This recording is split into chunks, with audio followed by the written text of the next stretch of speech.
What if the fence around your new house wasn't built to keep something out, but to keep you from ever walking off that land alive? I'm Silas Mortis. I go where the internet doesn't get indexed, down in the locked boards, the mirrored forums, the places people post the thing they can't say out loud to anyone with a face. That's where I collect. I don't write these, I find them. I read them to you the way they were confessed. Tonight's came off a deleted r/nos leak thread, archived by a stranger 4 minutes before the mods pulled it. Posted from Garfield County, Montana, he called it the fences face inward. Now, let's get into the story. The bank sold us that ranch for less than my truck cost, and I should have asked why a man walks away from 400 deeded acres of Montana and doesn't even come back for his tools. 40 miles out of Jordan, that's the town. A gas pump, a school with 11 kids in it, and a bar that shuts when the owner gets tired. From our porch, you could turn a full circle and not find one other porch light. At night, the dark out there isn't a color. It's a weight. It sits on the roof. June found the listing. That's important, and I want you to hold on to it because I didn't think about it once for 8 months. We signed in a title office in Miles City that smelled like carpet glue and burnt coffee. Halloran's widow signed for the seller. Little woman, maybe 60, in a church dress on a Tuesday. Her hands shook so bad the notary had to hold the paper down flat with 2 fingers. And when she was done, she didn't shake my hand or say congratulations or any of the things people say. She said, "Keep the wire tight." I laughed. I actually laughed. I said, "Yes, ma'am, that's the plan." She looked at June when she said it. Not at me, at June. And June nodded once, slow, the way you nod when somebody tells you something you already know. The fence was the first thing I noticed, and it took me a week to notice it right. There's a wire fence around the whole home place. 5 strands, 40-some acres, running a square around the house and the barn and the corrals. Good fence. Better than the house. Somebody had bled on that fence. And every barb on it faced in. You've maybe never thought about barbed wire having a direction. It does. A barb's got a little cant to it, a lean, and a man stringing wire naturally sets it so the burrs bite whatever's coming at him from the outside. Halloran's wire leaned the other way. Every twist of it. 4 sides, 40 acres. Somebody stood in that yard, in the grass, and strung 2 miles of wire facing himself. The staples were the same, driven into the inside face of every post. You staple from the inside, the wire can't be pushed outward. It can only be pulled in tighter. A cow leans on that fence from the pasture, it pops loose. A thing leans on it from the yard, it holds. I remember standing there with the fencing pliers in my hand and thinking, this man was not right. That was the first thing they let me believe. The grass was the second. Inside the wire, that pasture was the best grass in the county. Belly high on a horse, green in August, when everything from here to the Dakotas is the color of a paper bag. Halloran had 40 acres of the finest grays in eastern Montana, and he had it empty. His cows were outside. I mean, their bones were. Scattered out in the sage and the cheatgrass, maybe 30 head, laid down in the bad grays within sight of that green. Some of them right up against the wire. You could see where they'd walked the fence line, back and forth, a cattle trail worn in the gumbo 6 inches deep, noses to the wire, looking in at all that feed. He'd starved them rather than open the gate. And nothing had chewed those bones. That's what I kept coming back to. Coyotes will crack a cow femur like a pretzel stick. Magpies, badgers, the whole crew. Those bones were clean and dry and whole and 40 yards outside my fence, and nothing in the state of Montana had put a tooth on them. June wouldn't walk out there, not once that whole first summer. She'd stand at the wire with her arms crossed and look at them, and then she'd look back at the house. The gate was wired shut from the outside, not latched, wired, a loop of smooth wire twisted with pliers on the far side, where you'd have to be standing off the place to work it. I cut it the first day and hung a proper chain, and June cried that night in the bathroom with the fan on so I wouldn't hear. I thought she was crying because it was lonely out there, because her mother was in Bozeman and the nearest anything was 40 miles. I brought her coffee in the morning and told her we'd get a satellite dish, and she smiled at me with her eyes wet and said, "You're a good man, Wes." She said it like she was reminding herself. The dog wouldn't come in, Pepper. blue heeler, 8 years old, slept on our bed in Billings her whole life. First night at the ranch, she sat down outside the gate and would not cross the wire. I carried her in. She screamed. I've never heard a dog make that sound, not hit by a car, nothing. And she got loose and she was over that fence and gone. And in the morning, she was sitting out by the cattle bones, watching the house. She lived out there 2 years. Wouldn't come in past the wire, wouldn't leave the place either. June fed her at the gate. Every evening out to the gate with the bowl, and Pepper would eat with her eyes on the house, on the windows, tracking something behind the glass. I told June it was coyotes. Dogs go feral. It happens. June said, sure. Then in October, the first moonless night, the fence started singing. If you've never heard it, barbed wire under load makes a low note, almost pretty, like somebody dragging a bow across the bottom string of a vase. Wire hums when something's leaning on it. I sat up in bed at 3 a.m. and the whole west side of the fence was humming. I got the Coleman and went out in my shorts and my boots, cold enough to see my breath. I walked the whole west line with that lantern hissing, and I found the wire still trembling. You could feel it in the post, that little live shiver going out of it. And 2 staples pulled halfway out, pulled out from the yard side. Something had been leaning on my fence from the inside. I swung the light around at 40 acres of black grass and I said, hey, like an idiot, like a man who's watched too much television. Nothing answered, but I'll tell you what I heard. I heard the grass moving away from me, not running, not scared, just moving off, unhurried, and every step of it was heavy. And out past the wire, out in the dark by the bones, Pepper started to howl. That's when I found the ledger. Barn office in a coffee can under a jar of horseshoe nails. Halloran's, cattle ledger, green cloth cover, and I opened it up expecting head counts and vaccination dates. Tally marks, that's all. Page after page of pencil tally marks, 4 and a slash, 10,000 of them, 31 years of them. He wasn't counting cows, he was counting nights. And at the back, in handwriting that had gotten bad, real bad, the letters big and blown out like a kid's, one line, it don't get tired, you do. I sat on an overturned bucket in that barn until the sun came up. And here's the part I'm ashamed of.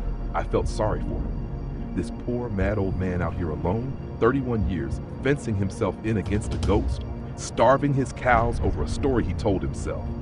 I even said it out loud. I said, you poor crazy son of a bitch. That was the second thing they let me believe. Winter, it got bad. I started losing time. That's the only way to say it. I'd be washing a cup at the sink at 9 at night, and then I'd be sitting on the porch step and it'd be 1 in the morning and my feet would be cold. My bare feet. My boots would be by the door on their sides, gumbo mud packed in the tread, and it hadn't rained in 3 weeks. There's no wet ground in a Montana January. There's no mud to get. I found mud anyway, black and slick and stinking like the bottom of a stock tank. I had scratches on my forearms I didn't remember, long ones. I told myself, wire. You're on that fence every day. Of course it's wire. And June changed. She got quiet and thin. She slept with her back against the wall and the bedroom door open and the hall light on. She had a habit I hated. She kept her truck keys in her sock, slept in them. I'd feel them against my leg in the night, that little lump of metal, and it made me so angry I had to lie there and count my own breathing. I thought she was scared of the place. I thought she was scared of the dark, of the nothing, of 40 miles between us and another human being. I even asked her one night in February. I said, June, are you afraid out here? And she said, not out here.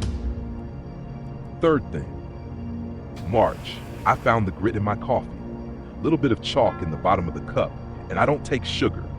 I stood there rolling it on my tongue, and then I went and looked in her purse, and there it was. Pharmacy bottle, no label left on it, half gone. I looked it up on the satellite when it was working.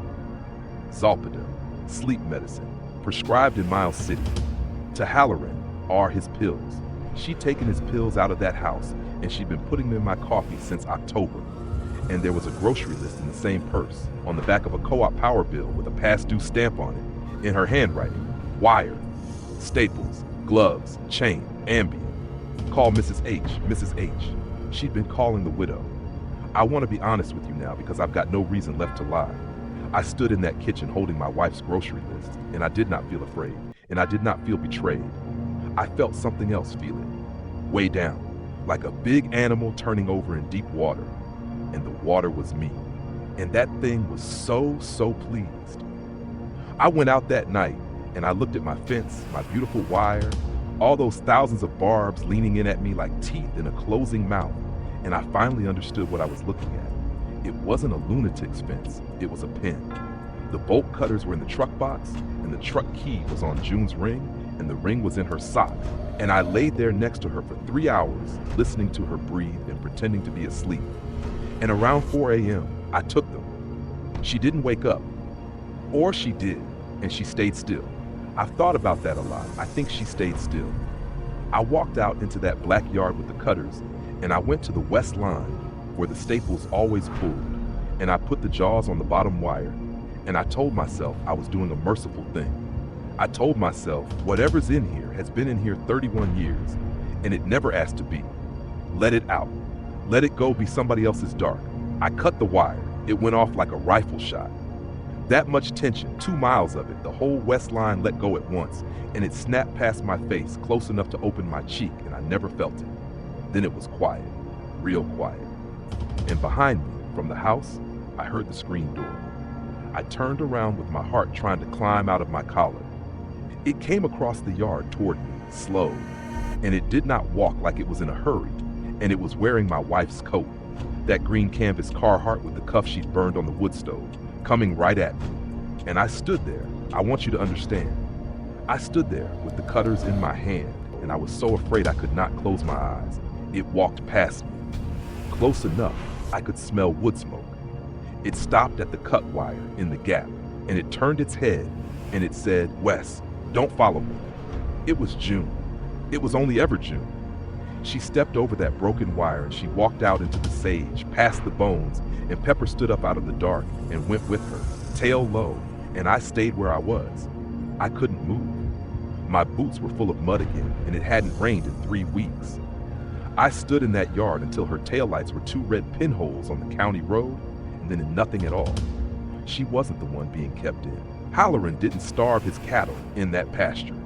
He kept them out. Kept every warm living thing out past the wire where it'd be safe, because he knew what was in there with him, and he'd known it for 31 years, and he never once let it out. Not when it got dark, not when it got lonely, not when it wore his wife's coat and talked to him with her mouth. Mrs. Halloran didn't say keep the wire tight to me. She said it to June, because June was taking the job. She held that job 8 months. She's better than I was. She got out. I restrung the west line myself. Took 2 days. New wire out of the barn. Halloran had 6 rolls of it, and now I know why a man keeps 6 rolls of wire for a fence that's already built. The barbs face in. I want you to know I checked. I checked every twist on my knees in that gumbo, and every burr on 2 miles of wire leans toward this house. I stapled from the inside. I wired the gate shut from the outside, which meant reaching through, which meant an hour with the pliers and my arm in past the elbow. And it took me so long because my hands kept wanting to stop. Then I threw the bolt cutters over the fence. They're out there right now, hanging on a post by the cattle bones, 40 yards out, in the good clean grass where the sun hits them, rusting, where I can see them every single day of my life, where I can't ever reach them again. The barn ledger's on the kitchen table, and I've started my own page. I'm at 409.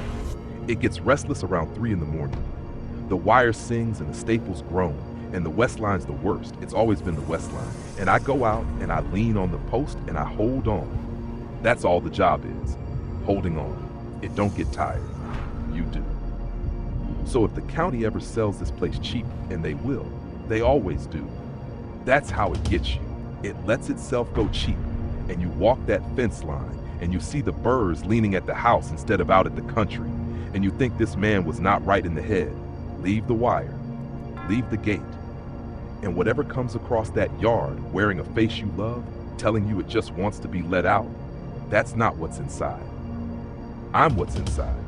If this one got under your skin, do me a favor, hit that like button. It costs you nothing, and it's the single biggest thing that tells YouTube to put these stories in front of somebody else at 3 in the morning. Subscribe if you want a new one every single day, and share this with the one person you know who'd stand in that yard with the cutters. Thank you for listening. Thank you for watching. There's another one waiting for you on your screen right now. Go on and take it. I'll see you tomorrow night.